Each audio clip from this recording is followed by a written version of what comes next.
Gentlemen, so today we will discuss about the how to apply NDA exam. जितने भी NDA aspirants हैं, they are looking towards their career in the defense forces or they want to be the NDA officer. You are having the opportunity. इसी महीने में आपके form start होने वाले हैं, तो you should be ready for the NDA exam. और सितंबर में एग्जाम होने वाला है, तो आप लोग एनडीए के लिए कैसे अप्लाई कर सकते हैं वो सारा प्रोसेस मैं आज आपको बताऊंगा कि किस तरीके से आप यूपीएससी के साइट पे जाके अप्लाई कर सकते हैं. But before going to apply for the NDA exam, I want to discuss about the NDA. What is NDA? National Defence Academy, that is located in Pune, Khadakpasla, and your dream campus that is waiting for you for the defense aspirants. And how you can achieve this NDA Academy, you can qualify the NDA exam, जो कि twice in year होता है, 2 साल में 2 बार देने की opportunity मिलती है आपको. तो नेशनल डिफेंस एकेडमी के लिए आप लोगों के पास में सब्जेक्ट कौन से होने चाहिए? 12th में जो बच्चे हैं उनके पास में पीसीएम एज ए सब्जेक्ट है, तो वो सभी फोर्सेस के लिए अप्लाई कर सकते हैं, इंडियन आर्मी, एयरफोर्स और नेवी. और इंडियन आर्मी के लिए जो बच्चे आर्ट्स से हैं या बायो से हैं या कॉमर्स फील्ड से हैं, they are having only option कि इंडियन आर्मी के लिए अप्लाई कर सकते हैं. तो स्टूडेंट्स को डाउट रहती है कि मैं कौन से फोर्स में जा सकता हूँ, क्या किस तरीके से अप्लाई कर सकता हूँ, क्या क्वालिफिकेशन चाहिए, तो वो सारी चीज़ें हम डिस्कस करेंगे. क्वालिफिकेशन के बारे में डिस्कस करेंगे, फिजिकल स्टैंडर्ड्स के बारे में डिस्कस करेंगे, एज लिमिट जो है वो क्या चाहिए आप लोगों को. बहुत सारे बच्चों को मन में डाउट रहता है कि सर इसमें एग्जाम में तो ये दे रखी है but I am not eligible. So आप लोग प्रिपरेशन करने से पहले यू शुड नो कि क्या एज लिमिट चाहिए, क्या फिजिकल क्राइटेरियाज हैं, क्या एग्जाम की क्वालिफिकेशन चाहिए, किस तरीके से हम लोग इसके लिए अप्लाई कर सकते हैं, तो वो सारी चीज़ें हम लोग आज डिस्कस करेंगे. तो बेसिक एलिजिबिलिटी क्राइटेरिया एनडीए का जो गिवन डेट है 16.5 टू 19.5 ईयर्स, ये एज लिमिट दे रखी है जो यूपीएससी एग्जाम मांगती है. बट बहुत सारे बच्चों को डाउट रहता है कि सर 16.5 से 19.5 की दे रखी है, मेरी एज तो अभी 18.5 है, 19 है, but I am not eligible for this exam. तो मैं बता दूं आप लोगों को, जो आप लोग ये एज लिमिट देख रहे हैं, till this age you must be selection, you must get the selection in the NDA. आपका सिलेक्शन हो जाना चाहिए इस एज से पहले. अप्लाई करने की एज लिमिट है वो 15.5 से 18.5 साल के बीच में आप लोग अप्लाई कर सकते हैं. एजुकेशन क्वालिफिकेशन की अगर बात करें तो 12th पास होना चाहिए, फिजिक्स और मैथ है, तो you are eligible for the Indian Air Force and Indian Navy also, because the technical part will be asked in the Air Force and Navy. और मैरिटल स्टेटस जो आपका होना चाहिए अनमैरिड होना चाहिए, क्योंकि मैरिड बच्चे इसके लिए अप्लाई नहीं कर सकते हैं. अब आती है फिजिकल स्टैंडर्ड्स की बात की, आपके फिजिकल स्टैंडर्ड्स क्या होने चाहिए. बहुत सारे बच्चों को डाउट रहता है कि फिजिकल आंखें भी परफेक्ट होनी चाहिए, तुम्हारी बॉडी भी परफेक्ट होनी चाहिए. Physically you must be perfect, कि आप स्ट्रॉन्ग दिखें, कॉन्फिडेंट दिखें, और आपकी बॉडी लैंग्वेज से दिखें कि you are doing some kind of activities या स्पोर्ट्स एक्टिविटीज, जो भी चीज़ें आप कर रहे हैं. तो हाइट जो मिनिमम है इसकी 162.5 सेंटीमीटर एयरफोर्स के लिए मांगी गई है, और minimum height 157 centimetre Indian army and navy के लिए मांगी गई है, जो आपकी मिनिमम हाइट होनी चाहिए. विजन स्टैंडर्ड जो है 6/6 होना चाहिए इन बेटर आई, और 6/9 इन वर्स आई. ये फिजिकल आई के स्टैंडर्ड होने चाहिए. प्लस 3.5 और -3.5 के बीच में आप अप्लाई कर सकते हैं. Hypermetropia, no major medical issues like heart disease नहीं होनी चाहिए, कोई भी डिफेक्ट या हार्निया की कोई प्रॉब्लम नहीं होनी चाहिए आप लोगों के बॉडी के अंदर. ये आप एक बार before going to the preparation या एग्जाम के जाने से पहले you can check your medical standards also. BMI within acceptable range होना चाहिए, वो जो गिवन रेंज होती है उसके बीच में आप लोग चेक कर लें. Good physical fitness, physical fitness अच्छी होनी चाहिए. एज आई सेड कि तुम लोग फिजिकली और स्पोर्ट्स में एंगेज रहें तो it will be better for you, you will able to develop your qualities. यहाँ पे आपकी मेंटल एबिलिटी के साथ में फिजिकल एबिलिटीज भी चेक की जाती है, और जिसको आप लोगों को दोनों को कोलैबोरेट करके इस एग्जाम के लिए एसएसबी इंटरव्यू के लिए अप्लाई करना होता है. तो you must be like that. No flat foot नहीं होने चाहिए. जो बच्चे रनिंग करते हैं तो definitely they can improve them, और नॉक नीज नहीं होने चाहिए. These are the physical standard you must have to put this. Notification एक बार जनवरी में आता है और एक बार अभी मई में आने वाला है. 28 मई से आपके फॉर्म स्टार्ट हो जाएंगे. तो एप्लीकेशन 3-4 वीक्स के लिए ओपन रहता है, जिसके ड्यूरेशन में आप लोग अप्लाई कर सकते हैं. अप्रोक्सीमेटली 1 मंथ के बीच में 28 मई से आपके स्टार्ट हो जाएंगे. एग्जाम जो है 2 बार एग्जाम होता है साल के अंदर, एक बार अप्रैल में और एक बार सितंबर में. इंपॉर्टेंट डेट्स से बता देता हूँ. इस बार 2025 की 28 मई से आपके नोटिफिकेशन जो है आप एनडीए के एग्जाम के लिए अप्लाई कर सकेंगे. Last date of fill form करने की जो है 17 जून 2025, जून तक ये आपके फॉर्म चलेंगे. एडमिट कार्ड रिलीज होने की डेट होती है अगस्त में, लास्ट वीक ऑफ अगस्त में आपके एडमिट कार्ड रिलीज हो जाते हैं। एनडीए 2025 की जो डेट है वो 14 सितंबर 2025 है। तो आप ये एग्ज़ाम के लिए अगर तैयारी कर रहे हैं तो you have to devote yourself, और आप लोगों के पास टाइम भी कम है तो अपनी प्रिपरेशन को स्टार्ट करते हैं। और मोशन एकेडमी में हमारे यहाँ बैचेस शुरू हो चुके हैं, अगर ज्वाइन करना चाहते हैं तो you are free to open. Photographs जो है उसको 220 से 300 केबी के बीच में आपकी साइज जो है आप अपनी सेट करके रखें। कुछ बेसिक डॉक्यूमेंट्स जो मैं बता रहा हूँ आप लोगों के पास होने चाहिए, तो ये आप अपने डॉक्यूमेंट्स रेडी करके रखें। फोटोग्राफ्स की साइज जो दे रखी है 20 से 300 केबी के बीच में होनी चाहिए। और हाइट और विड्थ का भी स्टैंडर्ड दे रखा है, 1000 विड्थ और 1000 हाइट मिनिमम होनी चाहिए।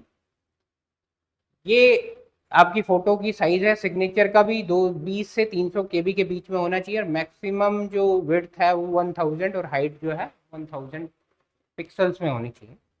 फोटो आइडेंटिटी कार्ड है उसकी भी 20 से 300 केबी के बीच में। ये तीनों चीज़ें आप तैयार करके रखें ताकि आपको एग्जाम में देने से पहले passport photo, signature, valid photo ID, 10वीं और 12वीं की। अगर 12th आपने पास कर लिया है अदरवाइज अपीयरिंग है तो you can apply for the appearing also. जो जो जिन बच्चों के पास 12th की मार्कशीट नहीं आई है तो don't they do should not have to worry about this. मई में आप लोग आए अप्लाई, जब फॉर्म निकलेगा तब तक आपका रिजल्ट आ चुका होगा। How you can apply for the application process for the UPSC का जो एप्लीकेशन प्रोसेस है वो क्या है। आप बेसिकली यूपीएससी की वेबसाइट पे जाएंगे www.upsc.gov.in के ऊपर जाके क्लिक करेंगे। उसके अंदर एनडीए का जो सिलेक्शन प्रोसेस है उसमें आप अप्लाई करेंगे online application for the NDA exam. तो आपके पास में फॉर्म खुल जाए। उस फॉर्म के खुलने के प्रोसेस जो है मैं आपको बताऊंगा, लेकिन एनडीए के अंदर जो एडमिशन है वो स्टेप्स, जैसे आपने सबसे पहला स्टेप जो है अप्लाई किया यूपीएससी की साइट पर जाके अपना फॉर्म फिलअप कर दिया। उसके बाद आपके एडमिट कार्ड रिलीज होते हैं। एडमिट कार्ड में आपका रोल नंबर आ जाता है कि कहाँ पे सेंटर है, कौन सी जगह पे आपको एग्जाम देना। फिर आप रिटर्न एग्जाम देते हैं जो कि एनडीए एग्जाम, जिसमें 2 पेपर होते हैं, मैथ्स का और जीएटी का। 300 नंबर का मैथ्स का पेपर है, जीएटी का 600 नंबर का, 2 पेपर मिला के 900 मार्क्स का रिटर्न एग्जाम जो होता है। उसके बाद रिजल्ट डिक्लेयर हो जाता है लगभग वन मंथ के अंदर। उसके बाद में आपकी एसएसबी के लिए कॉल आती है, you have to apply for the SSB also. उस मेल के अंदर आप लोगों को रिवर्ट ये करना होता है कि which date you want to prefer, क्योंकि 5 दिन का इंटरव्यू है तो they must have to know about your free time की किस डेट पे आप अवेलेबल हैं। उसके बाद में जब एसएसबी इंटरव्यू आप क्वालिफाई कर लेते हैं तो आपकी फाइनल मेरिट लिस्ट बनती है बेस्ड ऑन द रिटन और एसएसबी एग्जाम को मिला के। दैट विल मार्क्स अप्रोक्सीमेटली, जो अगर लास्ट टाइम की बात करें 659 के अप्रोक्सीमेटली आउट ऑफ द 1800 पे स्टूडेंट ने क्वालिफाई कर लिया। तो this is the minimum NDA का पूरा सिलेक्शन प्रोसेस है। इसके बाद आप कहाँ पहुँच जाएंगे, मेडिकल स्टैंडर्ड्स अगर क्लियर हैं तो आपके एनडीए पुणे खड़गवासला में आपका सिलेक्शन हो जाएगा, और that your dream will come true. Now the selection process, registration process क्या है। जब आप यूपीएससी के साइट पे जाएंगे तो एक रजिस्ट्रेशन का फॉर्म खुलता है। पहला जो पार्ट है रजिस्ट्रेशन का, जिसमें आपकी पर्सनल डिटेल्स भरी जाती है कि आपका name, father's name, mother's name, education, qualification, ये सारा प्रोसेस जो है आप रजिस्ट्रेशन में करेंगे। रजिस्ट्रेशन का प्रोसेस करने के बाद में आपको आपकी ईमेल आईडी और पासवर्ड आपके पास जनरेट हो जाते हैं। वो जनरेशन करने के बाद में आप रजिस्ट्रेशन प्रोसेस पे जाके आप ऑलरेडी अगर रजिस्टर्ड हैं तो उस पर लॉगिन करेंगे।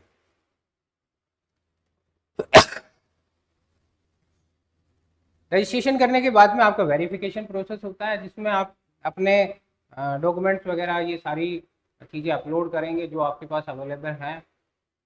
ओबीसी से हैं या जनरल से हैं, सर्टिफिकेशन अपनी रेडी करके रखें, 10th की मार्कशीट रेडी करके रखें, दैट मस्ट बी कंपलसरी, और फोटोज़ अपनी रेडी करके रखें।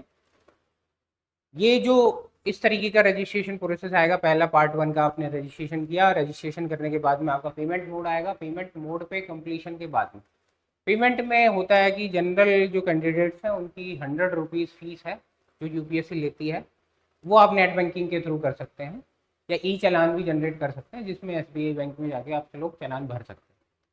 दूसरा है सेंटर सिलेक्शन प्रोसेस। कौन सा सेंटर जो आप चाहते हैं, नियर बाई आपके जो भी एरियाज हैं उनमें आप अप्लाई कर सकते हैं।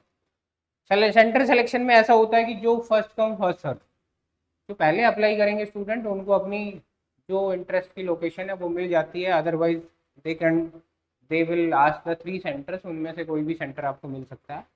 देन उसके बाद में फ़ोटो, सिग्नेचर, आइडेंटिटी कार्ड ये आपको अपलोड करने होते हैं। ये अपलोड करने के बाद में एक agreeing to the declaration form आता है, जिसके अंदर टर्म्स एंड कंडीशन होती है कि you are ready for this, और जो जितने भी कंडीशन डॉक्यूमेंट्स आपने अपलोड किए हैं that are true according to your knowledge. ये सारा सिलेक्शन प्रोसेस है जिसमें आपसे ये पूछी जाती है। एज आई सेड की कैटेगरी में जनरल और ओबीसी के लिए 100 रुपीज़ का चार्जेस जो दिया जाता है, और SC ST और NCO JCOs के जो बच्चे हैं उनके लिए फ्री ऑफ कॉस्ट में NDA का फॉर्म जो है फ्री ऑफ कॉस्ट में अप्लाई कर सकते हैं। मोड ऑफ पेमेंट है, ऑनलाइन भी है ऑफलाइन भी है। ऑफलाइन के लिए चालान जो SBI में आप जनरेट कर सकते हैं। ऑनलाइन पेमेंट में वीज़ा या डेबिट कार्ड या क्रेडिट कार्ड से भी आप पेमेंट कर सकते हैं, और नेट बैंकिंग के थ्रू भी आप अपनी पेमेंट को कर सकते हैं। That is the declaration form that will ask you have to submit, और तुमने जो भी इंस्ट्रक्शंस पढ़ी हैं वो अच्छे से पढ़ी हैं तो उसको सबमिट करना है। Then release 3 weeks before the exam, download जो एडमिट कार्ड जो आपके आते हैं 3 हफ्ते पहले आप लोग इसके UPSC के NDA के लिए एडमिट कार्ड अपने डाउनलोड कर सकते हैं।